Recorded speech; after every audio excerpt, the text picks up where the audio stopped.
नमस्कार, times of Swaraj में आप सबों का स्वागत है और मैं हूं संतोष सिंह। जरा इस तस्वीर को गौर से देखिए। कहने की जरूरत नहीं है, ये कल का ये स्टार खिलाड़ी है, कल के दिन का। पहचानने में भी कोई संदेह नहीं है, इसने पहचान स्थापित की है। उस खेल में, जिस खेल के जुनून में देश की 100 करोड़ से अधिक की आबादी हर क्षण में डूबा रहता है, उस खेल का ये सितारा है। नाम भी कहने की जरूरत नहीं है, सब किसी के जुबान पर भी है। जी हाँ, ईशान किशन।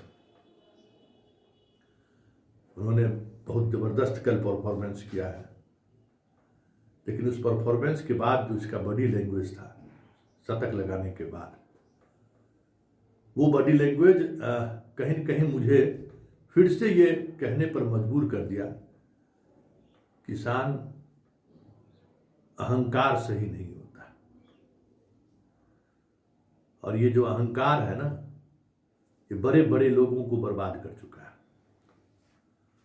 और ये अहंकार ही है कि आज तुम आईपीएल में भले सेंचुरी मार के खुश हो जाओ, इसका कोई महत्व नहीं है। आईपीएल में तुम्हारा क्या रिकॉर्ड होता है उसका कोई महत्व नहीं है, कोई देखने वाला भी नहीं है पलट कर। जो पैसा कमाना है कमा लो, लेकिन इस तरीके का शतक अगर भारतीय टीम के सदस्य के रूप में लगाए रहते तो आज पूरा देश ही नहीं, पूरा बिहार में जश्न का माहौल होता। क्योंकि तुम पहला बिहारी ऐसा खिलाड़ी थे जो राष्ट्रीय टीम में चयनित हुए और राष्ट्रीय टीम में अपनी धाक स्थापित की। लेकिन तुम जिस तरीके से निराश किए अपने व्यवहार से, अपने आचरण से, और ये जो अखरपन है ना, वो अखर याद होगा अगर तुमको, तो हम उस वाकया का जिक्र कर देते हैं। 2016 का, जहां तक मुझे याद है, 2016 का ये वाकया है। उस समय बच्चा था बाबू, कंकरबाग में एक रेहड़ी चलाने वाले को, ठेला चलाने वाले को धक्का मार दिया था। और धक्का मारने के बाद बड़ी तेवर में था। इसने गलती की थी, लेकिन तेवर पूरा था। उस समय हम कशिश न्यूज चैनल के एडिटर इन चीफ थे। किसी ने मुझे फोन किया कि एक बिगड़ेल बाप का बेटा जो है, कोई बड़ी गाड़ी पर आया है और ऐसे ऐसे ठेले वाले को ठोकर मार के और उसके बाद उसको पीट भी दिया। स्वाभाविक तौर पर एक पत्रकार के रूप में जो सिस्टम और सरकार और ऐसे ऐसे लोगों के खिलाफ खड़े होने की जो एक बुरी आदत मेरी रही है, मैं खुद चला गया जरा देखूं कि कौन ये बिगड़ेल बाप का बेटा है जिसको पुलिस भी हाथ लगाने से संकोच कर रही है और रेहड़ी वाले को पीट भी दिया। संयोग से जिस समय पहुंचे तब तक मामला थोड़ा शांत हुआ था, लेकिन इसकी बदतमीजी जारी थी। सब कुछ कैमरा में कैद होना शुरू हो गया और हमारे कैमरामैन के साथ इस तरीके से ये व्यवहार कर रहा था जैसे लग रहा था कि बस चले तो गोली मार। और मैं समझ नहीं रहा था कि ये बच्चा है, कुछ बच्चा ही था। तो कुछ लोग संयोग से जानने वाले हैं। उसके बाद हम अपने रंग में आ गए कि बेटा चलो चलो। पुलिस भी थोड़ी सहम गई कि मीडिया वाले से इसका व्यवहार, मीडिया वाले से इस तरीके से इनको व्यवहार नहीं करना चाहिए था। तो थोड़ा जीत हो गया। इनके पिता वगैरह, भाई वगैरह भी सब लोग आ गए थे कि नहीं, रिकॉर्डिंग नहीं कर सकते। खैर, बाद में पता चला कि ये ईशान किशन है और झारखंड से क्रिकेट खेलते हैं।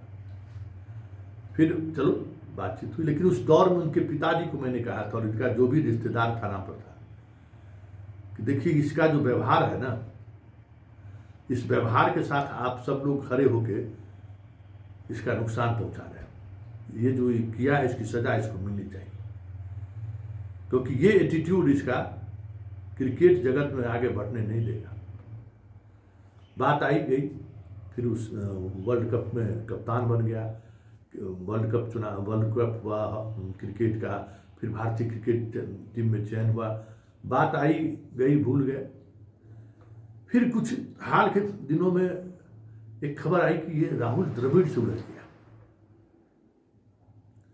जबकि अमूमन राहुल द्रविड़ जैसे खिलाड़ी बहुत कम, बिरले मिलते हैं।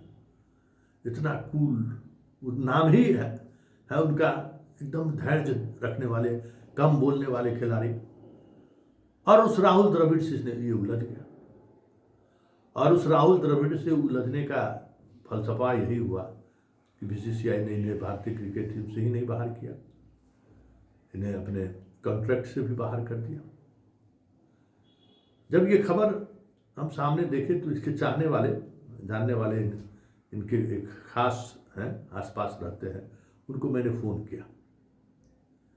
मैंने कहा याद है 9 साल 10 साल पहले हम आपको कहे थे कि इस बच्चे के साथ आज आप लोग खड़े हो रहे हैं, अच्छा नहीं कर रहे हैं, इसको इसके किए की सजा मिलनी चाहिए, इसको महसूस होना चाहिए कि हम गलती किए और इस गलती का एहसास इसको आप लोगों ने नहीं होने दिया और आप लोग इस तरीके से जातीय गोलबंदी करने लगे।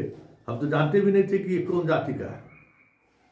उसके बाद इस तरीके की जातीय गोलबंदी होने लगी, तब तो लगा अरे ये क्रिकेट खिलाड़ी है कि किसी जात का नेता है ये। खैर फोन करके बोले कि देखिए हम आपको कहे थे ना, आज देख लीजिए इसका करियर खत्म। तो बोले हाँ संतोष जी बात ठीक कहते हैं, एरोगेंसी थोड़ा है, बचपना है। हम कह भाई एरोगेंसी और बचपना घर से लोग सीख के जाता है।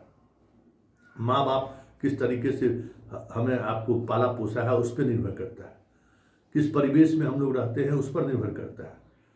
हाँ परिवेश तो इनको एरोगेंट वाला मिला है, इसमें कोई दो मत नहीं है, लेकिन माँ बाप परिवार भाई को तो कम से कम उस एरोगेंसी से बच्चों को बाहर रखना चाहिए था। खैर कल शतक लगने के बाद उस जनाब का फिर मेरे पास फोन आया कि संतोष जी बड़ा बढ़िया खेला है, देखिए तो एकदम निशान तो नाम रोशन कर दिया। हम कह देखिए एक चीज बता दें सट्टेबाजी में अब क्या करते हैं उसका कोई मतलब नहीं है। यही कल का परफॉर्मेंस अगर ये भारतीय क्रिकेट टीम के सदस्य के रूप में किया रहता तो दशकों तक याद रखा था। और आईपीएल में आप 12 शतक मार दीजिए, 13 शतक मार दीजिए 20 ओवर में, उसके आधार पर भारतीय क्रिकेट टीम में हमें नहीं लगता कि इसकी वापसी हो पाएगी, क्योंकि पूरा टीम प्रबंधन जो बॉडी लैंग्वेज है उससे हमको लगता है कि नाराज है। और कल जिस तरीके से सेंचुरी मार के जिस तरीके से बाइट को लड़ा रहा था, इंकित कर रहा था, वो भी दिखा रहा था कि ये बीसीसीआई को जो से चुनौती दे रहा है। आपको ऐसा नहीं लगा क्या? चुप हो गए हुआ हम, वो भी ये चीज सही नहीं है, ये बिहारी पागलपन है। ये बिहार यही इसी पागलपन के कारण हम लोग सब लोग कहीं कहीं किसी न किसी तरीके से शिकार हो जा रहे हैं। भाई ये पागलपन है, मतलब बात बात पर गुस्सा करना, बात बात पर अखरपन है, मैं ही हूं, ये जो मेरा मिजाज है ना, वो सबसे बड़ा विकास का बाधक है। हर बिहारी के विकास का बाधक यही चीज है। बस जो आएगा कहेगा हम वीआईपी हैं, अरे हमरा तो फलाना दादा नाना पापा पापा का पापा पापा का नाना, क्या क्या मतलब करते रहेगा। दिन भर यही चीज दिखाने की कोशिश करेगा, अरे हम तो बहुत बड़ा वीआईपी है। सारा एनर्जी यहाँ के लोगों का वीआईपी बनने और दिखाने में ही चला जा रहा है, और उसी की परिणति है कि ईशान जैसा खिलाड़ी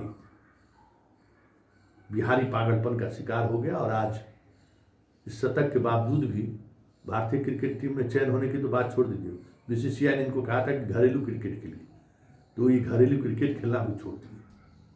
इनको लगता है कि आईपीएल में ही 2 4 5 10 सेंचुरी मार के करोड़ों कमा के फिर पटना के किसी मॉल में बैठ के जैसे उसी तरीके से गर्दन में इतना मोटा सोना का चीना, हाथ में बोर्ड का बड़ा ब्रासलेट लगा के और लैंड रोवर गाड़ी पर घूमेंगे, यही दुनिया है। तो हर बिहारी का यही दुनिया रहता है।